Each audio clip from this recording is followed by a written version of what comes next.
अब हम देखने वाले हैं अर्थालंकार के प्रकार। अर्थालंकार के हमने प्रकार देख लिए। अब उसका पहला है हमारा क्या, उपमा अलंकार। किसका टाइप है, अर्थालंकार का। उपमा अलंकार की परिभाषा देखते हैं। उपमा अलंकार में क्या, उपमा मतलब होता है किसी से तुलना करना, किसी के सादृश्य होना, किसी के समान होना। मतलब एक चीज की तुलना, जो चीजें प्रत्यक्ष है और अप्रत्यक्ष चीजों से उसकी तुलना करना ही उपमा कहलाता है। ठीक है।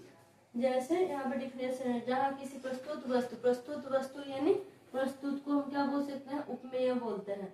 यानी उपमेय की तुलना उपमा से की जाए उसे क्या बोलते हैं, उपमा अलंकार। उपमा का मतलब है तुलना करना। ठीक है। तो जहाँ किसी प्रस्तुत वस्तु की तुलना किसी अन्य अप्रस्तुत वस्तु से की जाए, किसके आधार पे, उसके विशेष गुण, धर्म, क्रिया या भाव के आधार पे। जो तुलना होगा उसके गुण, धर्म, क्रिया या भाव के आधार पे तुलना किया जाएगा। ठीक है। दो वस्तु का तुलना कैसे करेंगे, उसके गुण के आधार पर, उसके धर्म या विशेष गुण या भाव के आधार पर अगर हम तुलना करते हैं तो उपमा कहलाएगा।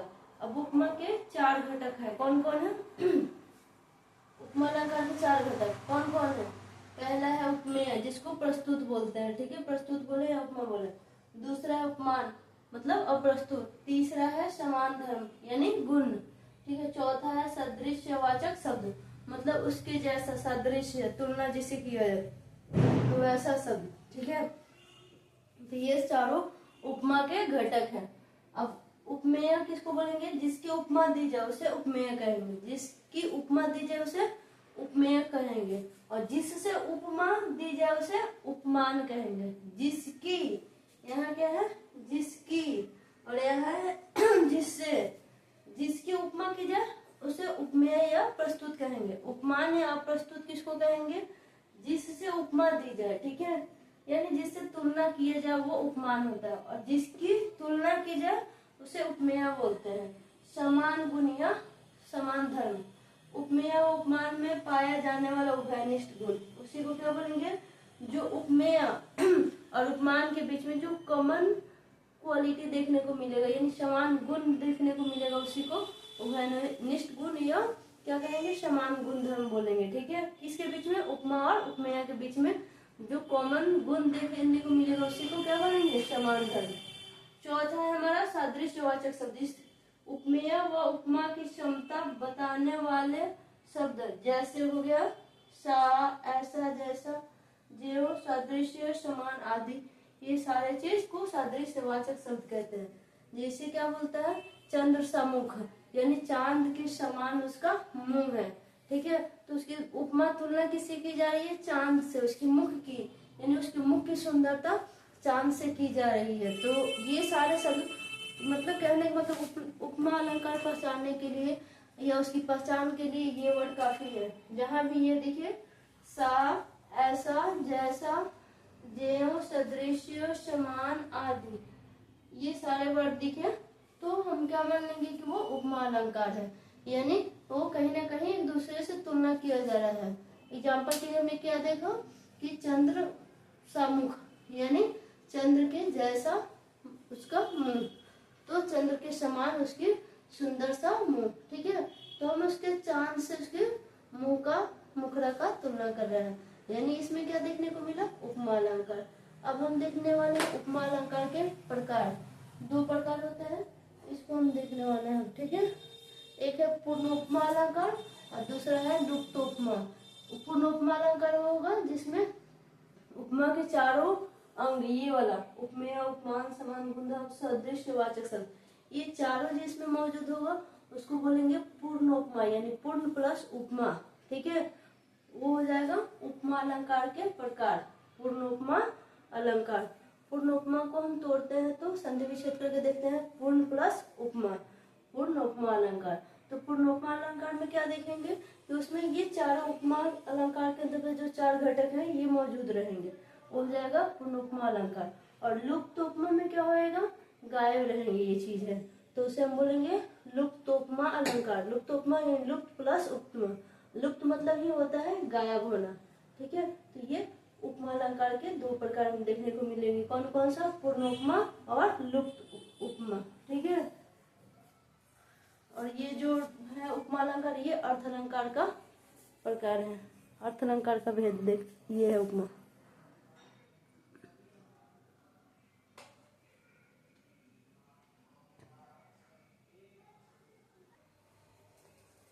अब हम देख रहे हैं उपमा अलंकार के दो प्रकार होते हैं, कौन कौन? पूर्णोपमा अलंकार और लुप्तोपमा। पूर्णोपमा किसे कहेंगे? जिसमें उपमा अलंकार के चारों घटक मौजूद हो उसे उपमा अलंकार कहते हैं। ठीक है, चारों घटक मतलब कौन कौन सा? उपमेय, उपमान, समान, धर्म, सादृश्य, सा शब्द। ठीक है, मतलब सादृश्य मतलब के समान। ठीक है, तो एग्जाम्पल से हम देखेंगे। ये तो हो गया जिस उपमा अर्थालंकार में उपमा के चारों घटक के अंग पाए जाते हैं उसे उपमा अलंकार कहते हैं, सॉरी पूर्णोपमा अलंकार कहते हैं। इसमें उदाहरण में देखेंगे, मुख चंद्र सा सुंदर है। तो मुख क्या हो गया यहाँ पे? मुख जो हो गया उपमेय हो गया। ठीक है, इसकी हम लोग क्या कर रहे हैं? तुलना कर रहे हैं। किससे कर रहे हैं? चांद से। तो चंद्र क्या हो गया? उपमान। जिसकी तुलना की जाए उपमेय होता है, जिससे तुलना किया जाए वो उपमान होता है। तो चंद्र से मुख, मुख मतलब मुंह, चंद्र यानी चांद। तो जो फेस है उसका तुलना चांद से किया जा रहा है। ठीक है, सा यानी अब ये जो योजक चिन्ह है, बीच में जो छोटा सा माइनस का चिन्ह लगा है उसको योजक चिन्ह बोलते हैं। अगर योजक चिन्ह दिखे तो हम मान लेंगे उपमा अलंकार है वहां पे। ठीक है, सा लगा है तो सा क्या है? सा, जैसे, सदृश, ये सारे वर्ड सादृश्य वाचक शब्द हैं। तो यहाँ पे सा क्या हो गया? ये सा जो है सादृश्य वाचक शब्द हो गया। ठीक है, तीन समझ में आ गया। उपमा, सॉरी उपमा अलंकार के चार घटक, 1 2 3, तीन अंक तो देखने को मिल गया। चौथा है सुंदर। सुंदर यानी गुण। ये क्या है? मतलब जो मुंह है चांद के जैसा सुंदर है। ठीक है, तो उसका गुण क्या है? समान धर्म क्या है? कि वो चांद भी समान होता है और मुख जो कंपेयर किया जाता है मुंह का, वो भी क्या है? सुंदर है। किसके जैसा? चांद के जैसा। तो ये समान गुण धर्म हो गया, यानी उपमा अलंकार का चारों अंग इसमें देखने को मिल रहा है, 1 2 3 4। तो ये हो गया पूर्ण उपमा अलंकार, जो कि उपमा अलंकार का टाइप है। दूसरा है लुप्तोपमा अलंकार। अब देखते हैं लुप्तोपमा अलंकार के बारे में। इसमें देखेंगे हम उपमा अलंकार का दूसरा टाइप है लुप्तोपमा अलंकार। इसमें क्या है? जिसमें उपमा अलंकार के 1 या 2 या 3 घटक गायब हो या लुप्त हो जाए उसे लुप्तोपमा अलंकार कहते हैं। ठीक है, जैसे चंद्रमुख सा, यहाँ पे सुंदर गायब है यानी उसकी सुंदरता को गायब कर दिया गया, यानी एक घटक गायब है। चंद्र यानी ये उपमेय हो गया। क्या हो गया? उपमेय। सॉरी, मुख क्या हो गया? उपमेय हो गया। चंद्र क्या हो गया? उपमान हो गया। ठीक है, तो पता है कि उपमा अलंकार के चार अंग कौन कौन है? उपमेय, उपमान, समान या सदृश्य वाचक शब्द। चौथा है समान धर्म यानी गुण। ठीक है, गुण, सादृश्य वाचक शब्द, उपमान और उपमेय, ये चारों उपमा अलंकार के घटक है। इसमें हम देखेंगे लुप्तोपमा में कि एक लुप्त है। कौन सा लुप्त है? एक इसमें जो है अंग लुप्त है। इसमें उपमेय है, उपमा भी है, सा लगा है योजक चिन्ह के साथ। इसमें सादृश्य वाचक शब्द भी है, सादृश्य वाचक शब्द भी है। गायब क्या है? सुंदरता।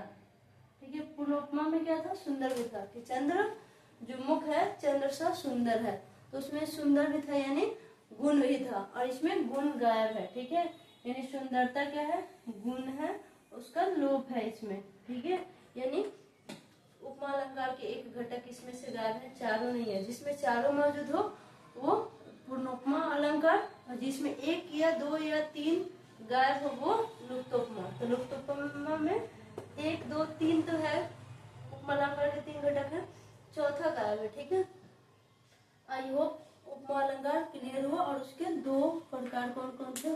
पूर्णोपमा और लुप्तोपमा, दोनों क्लियर हुआ। और ज्यादातर इसको समझने के लिए उदाहरण सबसे ज्यादा जरूरी है, उदाहरण को समझने से। अब आते हैं अर्थालंकार का टाइप 2 यानी दूसरा प्रकार। पहला था उपमा। उपमा के बाद हम देखते हैं जो एग्जाम के दृष्टिकोण से महत्वपूर्ण है वही नहीं। तो ऐसे तो अर्थालंकार के जो प्रकार मैंने लिखवाया वो 51 था, 51 प्रकार था। 51 का डेफिनेशन देखने की जरूरत नहीं है, जो एग्जाम के दृष्टिकोण से पूछा जाने वाला है वही उसी का हम लोग सिर्फ परिभाषा देख रहे हैं और उसका उदाहरण देख रहे हैं।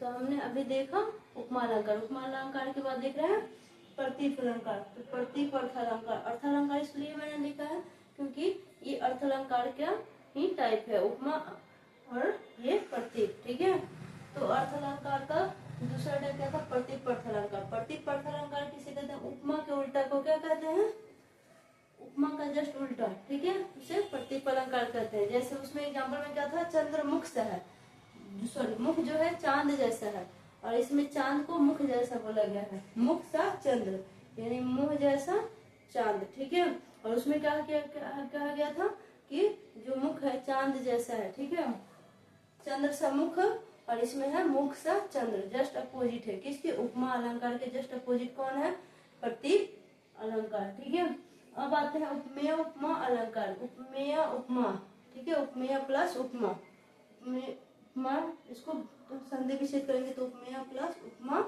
अर्थ अलंकार। ठीक है, अर्थ अलंकार का तीसरा प्रकार है ये।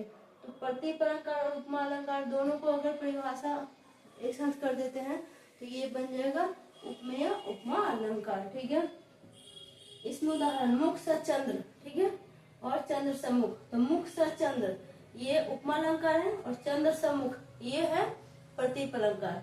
तो प्रतीक को और उपमा को और प्रतीक को हमने जोड़ा तो क्या बन गया, मुख सा चंद्र, ये प्रतीक अलंकार है। ये क्या है हमारा, प्रतीक अलंकार है, और ये क्या है, उपमा अलंकार है।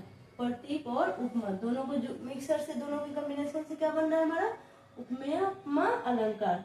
तो ये हमारा हो गया प्रतीक और ये हो गया उपमा, और दोनों के कॉम्बिनेशन से ये कौन सा अलंकार बन गया, उपमेय उपमा अलंकार। ठीक है, अब आता है अनन्वय अलंकार।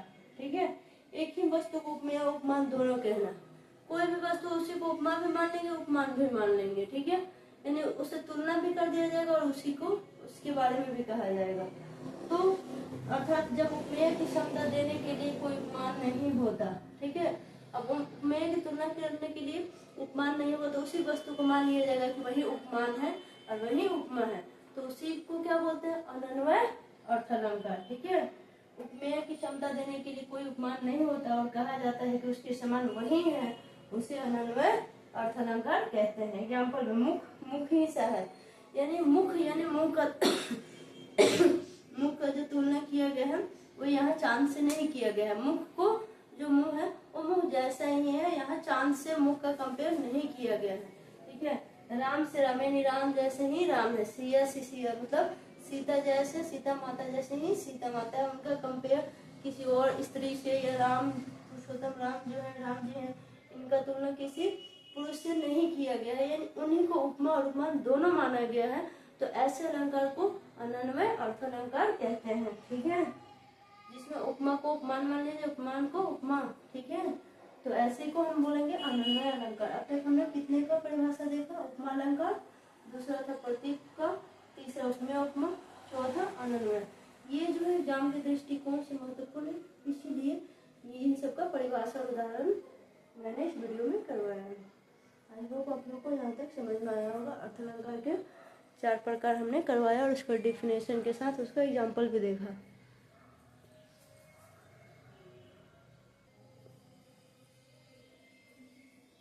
अब हम देखने वाले हैं संदेह अलंकार। संदेह अलंकार किसे कहते हैं, उपमेय और उपमा का संदेह। उपमेय में किसका संदेह होने लगे, उपमेय दिखेगा लगेगा कि अरे इसमें उपमा भी है, तो उसे हम संदेह अलंकार कहते हैं। जैसे यह मुख है या चंद्र, पता ही नहीं चल रहा है कि मुख से कंपेयर किया जा रहा है, चांद से किया जा रहा है, चांद को मुख से किया जा रहा है। उपमेय में उपमान का संदेह होने लगता है, उसे संदेह अलंकार कहते हैं। अब आता है उत्प्रेक्षा अलंकार। ये काफी मतलब वेरी इंपॉर्टेंट है एग्जाम के दृष्टिकोण से। ठीक है, उपमेय में उपमान की संभावना को उत्प्रेक्षा अलंकार कहता है। उपमेय में किसकी संभावना देखे, यहाँ था उपमेय में उपमान का संदेह होगा और इसमें उपमेय में उपमान की संभावना देखने को मिलेगी। किसमें, उपमेय में उपमान की संभावना देखने को मिलेगी, तो वो होगा हमारा उत्प्रेक्षा अलंकार। ठीक है, ये पहचानने का ट्रिक है, जहां भी ये किसी पंक्ति में दिखे और पहचानना होगा कि इसमें कौन सा अलंकार छुपा हुआ है, तो डायरेक्ट ये सब देख के इसके पहचान से ही पता कर लेंगे कि वो उत्प्रेक्षा अलंकार है। जैसे मानो, मनो, मनु, जानो, जनो, जनहु, किसी भी पंक्ति के बीच में ये दिखाई देता है तो हम मान लेंगे उत्प्रेक्षा अलंकार है। जैसे उदाहरण, मुख मानो चंद्र है, मुख मतलब मान लो जैसे कि वो चांद है। ठीक है, तो ये मानो जो वर्ड है, ठीक है, ये वाला तो मानो वर्ड बोधक शब्द है। ठीक है, और इसी से हम पहचान लिए किसकी, ये उत्प्रेक्षा अलंकार का टाइप है। ठीक है, किसके अंतर्गत आएगा, मुख मानव चंद्र है। तो मानव वर्ड देखते ही हमारे दिमाग में तुरंत ख्याल आएगा कि मानो, मनु, जानो और जनहु, जनु, ये सारे वर्ड जो है पहचान करा रहा है किसकी, उत्प्रेक्षा अलंकार के, यानी यहाँ पे ये उत्प्रेक्षा अलंकार है इस पंक्ति में। ठीक है, अब तक हमने 6 अर्थ अलंकार का प्रकार देखा, उसका परिभाषा और उसका उदाहरण देखा।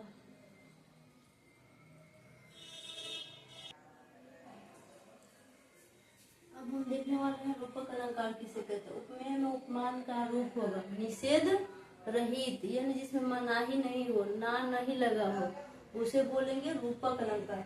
उपमेय में उपमान का आरोप होगा, ठीक है, बट निषेध रहित होगा। निषेध मतलब मना, ठीक है, मनाही रहित यानी उसके बिना होगा, तो उसे रूपक अलंकार कहते हैं। जैसे मुख चंद्र है, इसमें कोई मनाही नहीं है, मुख चंद्र है यानी मुंह ही क्या है, चांद है। ठीक है, ये रहा हमारा रूपक अलंकार। अब आता है अपुनति अलंकार। अपुनति अलंकार में क्या है, उपमेय में उपमान का आरोप। ठीक है, इसमें भी सेम है, अंतर इतना ही है कि इसमें निषेध रहित है, इसमें निषेध सहित है। निषेध सहित मतलब मना करना है, इसमें मनाही नहीं है, इसमें मनाही है, उसे अपुनति अलंकार कहते हैं। एग्जाम्पल में यह मुख नहीं चंद्र है, मतलब क्या नहीं है, ये कह रहे हैं यह मुख चंद्र है।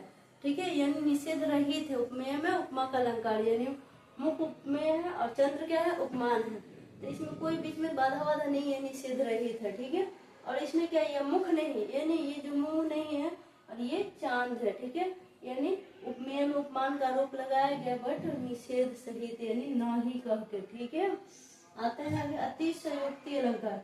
ये बार उत्प्रेक्षा हुआ, रूपक हुआ, अतिशयोक्ति हुआ। ये काफी भी आई है एग्जाम के दृष्टिकोण से अलंकार में, जहाँ बहुत बढ़ा चढ़ा करे, लोक सीमा से बाहर की बात कही जाए, उसे क्या बोलते हैं, कौन सा, अतिशयोक्ति। अति मतलब अधिक, अतिशयोक्ति, अतिश यानी ज्यादा, अधिक, अयोक्ति मतलब बात, तो जिसमें बात को बढ़ा चढ़ा के अधिक बना के बोला जाए वही अतिशयोक्ति अलंकार होगा। ठीक है, यह चंद्र है, ठीक है, मतलब उसको बता दिया है कि हाँ जो मुख है वही चांद है, उसको बढ़ा के बताया गया। ठीक है, तो ये हमारा हो गया अतिशयोक्ति। अभी तक हमने अर्थ अलंकार के 9 प्रकार देखे, उसकी परिभाषा और उसके उदाहरण को बारीकी से समझने की कोशिश कीजिएगा, जो कि एग्जाम के दृष्टिकोण से महत्वपूर्ण है। इसीलिए इतने को लाइन में लाइन अब तक अर्थ अलंकार के प्रकार का परिभाषा और उदाहरण समझाया गया। ठीक है।